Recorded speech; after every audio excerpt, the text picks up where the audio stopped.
સંદેશથી pass થયેલ.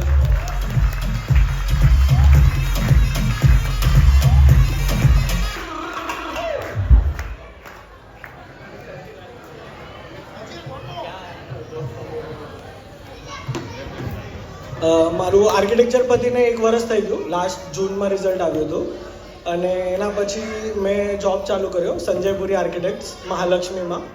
તો હમણાં મને ત્યાં 6 મહિના થયા છે. તો હમણાં હું શરૂઆત ચાલુ છે મારી ત્યાં. તો હવે ધીરે ધીરે આગળ જોઈએ શું થશે.